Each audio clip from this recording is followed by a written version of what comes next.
बच्चों, आज हम संस्कृत व्याकरण के अंतर्गत तुमुन प्रत्यय और अक्त्वा प्रत्यय पढ़ेंगे।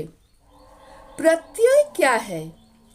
प्रत्यय वे शब्द या शब्दांश हैं जिनका अपना कोई स्वतंत्र अर्थ नहीं होता, लेकिन किसी भी शब्द अथवा धातु के पीछे जुड़कर उस शब्द या धातु के अर्थ और रूप में परिवर्तन कर देते हैं।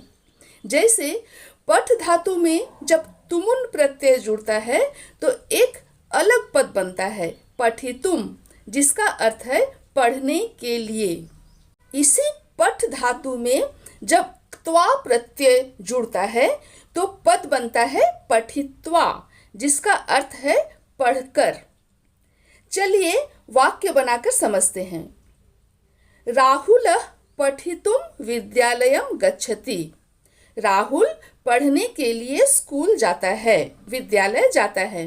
इस वाक्य में पठितुम पद में तुमुन प्रत्यय लगा है। तत्र पठित्वा सह गृहम आगच्छति। वहां पढ़कर वह घर आता है। इस वाक्य में पठित्वा पद में क्त्वा प्रत्यय लगा है। प्रत्यय के तीन भेद हैं: तद्धित प्रत्यय, कृदंत प्रत्यय जिसे कृत प्रत्यय कहते हैं, स्त्री प्रत्यय। तद्धित प्रत्यय जो प्रत्यय सुबंत पद यानी संज्ञा, सर्वनाम, विशेषण, क्रिया विशेषण, अव्यय आदि पदों के साथ जुड़कर अर्थात संज्ञा या संज्ञा सूचक पदों के साथ जुड़कर नया पद बनाते हैं, उन्हें तद्धित प्रत्यय कहते हैं। कृदंत प्रत्यय जो प्रत्यय तिङन्त पद यानी धातु पद के साथ जुड़कर नया पद बनाते हैं, उन्हें कृदंत प्रत्यय या कृत प्रत्यय कहते हैं। स्त्री प्रत्यय जिस प्रत्यय के लगने से पुल्लिंग शब्द स्त्रीलिंग बन जाते हैं, उन्हें स्त्री प्रत्यय कहते हैं। तो आज हम कृदंत प्रत्यय के अंतर्गत दो प्रत्यय के बारे में पढ़ेंगे, तुमुन प्रत्यय और क्त्वा प्रत्यय। तुमुन प्रत्यय शुरू में ही हमने एक वाक्य देखा, राहुलः पठितुम विद्यालयम गच्छति। राहुल पढ़ने के लिए विद्यालय जाता है। यह पठितुम पद बना है पठ धातु के साथ तुमुन प्रत्यय जुड़कर। पठितुम पढ़ने के लिए, कोई भी काम करने के लिए के अर्थ में धातु के साथ तुमुन प्रत्यय लगता है। चलिए कुछ तुमुन प्रत्ययांत शब्द सीखते हैं। खेल धातु के साथ जब तुमुन प्रत्यय जुड़ता है तो बनता है खेलितुम, खेलने के लिए। क्रीड जोड़ तुमुन, क्रीडितुम, खेलने के लिए। लिख जोड़ तुमुन, लेखितुम, लिखने के लिए। खाद जोड़ तुमुन, खादितुम, खाने के लिए। धाव जोड़ तुमुन, धावितुम, दौड़ने के लिए। गम जोड़ तुमुन, गंतुम, जाने के लिए। दृश्य जोड़ तुमुन, द्रष्टुम, देखने के लिए। श्रु जोड़ तुमुन, श्रोतुम, सुनने के लिए। भ्रम जोड़ तुमुन, भ्रमितुम, घूमने के लिए। क्री जोड़ तुमुन, कर्तुम, करने के लिए। बच्चों ध्यान दें, तुमुन प्रत्यय का प्रयोग दो वाक्यों को जोड़ने के लिए किया जाता है। राहुलः पठितुम विद्यालयम गच्छति। यह जो वाक्य है वह दो वाक्यों से बना है। पहला है राहुलः पठति, राहुल पढ़ता है, और दूसरा है अतः स विद्यालयम गच्छति, इसलिए वह विद्यालय जाता है। दोनों को मिलाकर जब हम एक वाक्य बनाते हैं तो ऐसे बोलते हैं, राहुल पढ़ने के लिए विद्यालय जाता है। राहुलः पठितुम विद्यालयम गच्छति। एक ही कर्ता जब दो काम करते हैं, अर्थात किसी वाक्य में एक कर्ता और दो क्रिया हैं, तो दोनों में से कारण अर्थबोधक जो क्रिया है उसमें तुमुन प्रत्यय लगते हैं। राहुलः पठितुम विद्यालयम गच्छति, इस वाक्य में दो क्रिया यानी दो धातु है, पठ धातु और गम गच्छ धातु। पठ धातु यानी पढ़ना और गम गच्छ धातु यानी जाना, और कर्ता एक है राहुलः। दोनों धातुओं में से पठ धातु कारण अर्थबोधक धातु है पढ़ने के लिए। कारण बता रहा है कि किस कारण से वह विद्यालय जाता है, इसलिए पठ धातु में तुमुन प्रत्यय लगेगा। अब है अक्त्वा प्रत्यय। इस वाक्य को देखिए, तत्र पठित्वा सह गृहम आगच्छति। वहां पढ़कर वह घर आता है। इस वाक्य में पठित्वा पद बना है पठ धातु के साथ अक्त्वा प्रत्यय जुड़कर।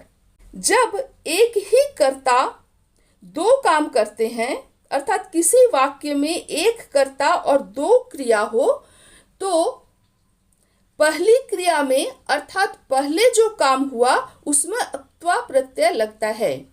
वाक्य को देखिए, तत्र पठित्वा सह गृहम आगच्छति। यहाँ करता है सह, दो धातु है पठ धातु और आगम आगच्छ धातु। इसमें पहला काम कर्ता पढ़ने का करता है, यानी पहला धातु है पठ धातु, फिर वह घर आता है। तो यहाँ अक्त्वा प्रत्यय पहले धातु यानी पठ धातु में लगेगा। पठित्वा अर्थ हुआ पढ़कर। देखिए, तुमुन प्रत्यय की तरह ही अक्त्वा प्रत्यय का प्रयोग भी दो वाक्यों को जोड़ने के लिए किया जाता है। वाक्य है तत्र पठित्वा सह गृहम आगच्छति। यहाँ पहला वाक्य होगा सह तत्र पठति, वह वहां पढ़ता है। दूसरा होगा ततः स गृहम आगच्छति, फिर वह घर आता है। दोनों को मिलाकर जब हम एक वाक्य बोलते हैं तो कहेंगे वहां पढ़कर वह घर आता है। संस्कृत में हुआ तत्र पठित्वा सह गृहम आगच्छति। अब अक्त्वा प्रत्यांत कुछ शब्द देखिए। खेल, अक्त्वा प्रत्यय लगा खेलित्वा, खेल कर। क्रीड जोड़ अक्त्वा प्रत्यय क्रीडित्वा, खेल कर। लिख जोड़ अक्त्वा प्रत्यय लिखित्वा, लिख कर। खाद जोड़ अक्त्वा खादित्वा, खाकर। गम जोड़ अक्त्वा गत्वा, जाकर। धाव जोड़ त्वा धावित्वा, दौड़कर। दृश्य जोड़ त्वा दृष्ट्वा, देखकर। श्रु जोड़ त्वा श्रुत्वा, सुनकर। भ्रम जोड़ त्वा भ्रमित्वा, घूमकर। क्री जोड़ त्वा कृत्वा, करके। अब याद रखने योग्य बात यह है कि तुमुन और अक्त्वा प्रत्यांत शब्द अव्यय होते हैं, अतः वाक्य प्रयोग के समय इसमें कोई परिवर्तन नहीं होता। हम पिछले वीडियो में अव्यय के बारे में सीख चुके हैं कि वाक्य प्रयोग में अव्यय शब्द का विभक्ति, वचन और लिंग के अनुसार रूप नहीं बदलता है। तुमुन और अक्त्वा प्रत्यय से जो पद बनते हैं वे सभी अव्यय पद होते हैं, अतः वाक्य प्रयोग में इन पदों का रूप किसी भी परिस्थिति में एक ही रहता है। जैसे तुमुन प्रत्ययांत पद से देखिए वाक्य, सह पठितुम गच्छति, वह पढ़ने के लिए जाता है। सह प्रथम पुरुष एक वचन। अहम पठितुम गच्छामि, मैं पढ़ने के लिए जाता हूँ। अहम कर्ता यहाँ उत्तम पुरुष एक वचन। युवाम पठितुम गच्छथः, तुम दोनों पढ़ने के लिए जाते हो। युवाम यहाँ कर्ता मध्यम पुरुष द्विवचन। बालकाः पठितुम गच्छन्ति, लड़के पढ़ने के लिए जाते हैं। यहाँ बालकाः यानी कर्ता प्रथम पुरुष बहुवचन। पुल्लिंग बालिकाः पठितुम गच्छन्ति, लड़कियां पढ़ने के लिए जाती हैं। यहाँ बालिका कर्ता प्रथम पुरुष बहुवचन स्त्रीलिंग। तो देखा आपने, तुमुन प्रत्ययांत पद के रूप नहीं बदलते हैं।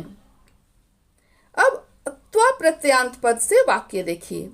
सह पठित्वा आगच्छति, वह पढ़कर आता है। अहम पठित्वा आगच्छामि, मैं पढ़कर आता हूँ। युवाम पठित्वा आगच्छतः, तुम दोनों पढ़कर आते हो। बालकाः पठित्वा आगच्छन्ति, लड़के पढ़कर आते हैं। बालिकाः पठित्वा आगच्छन्ति, लड़कियां पढ़कर आती हैं। तो आज इतना ही। अगले वीडियो में तुमुन प्रत्यय और अक्त्वा प्रत्यय को और अच्छी तरह समझने के लिए कुछ अभ्यास कार्य करेंगे। आप सब मेरे साथ बने रहिए। वीडियो अगर अच्छा लगे तो लाइक, कमेंट और शेयर जरूर करें।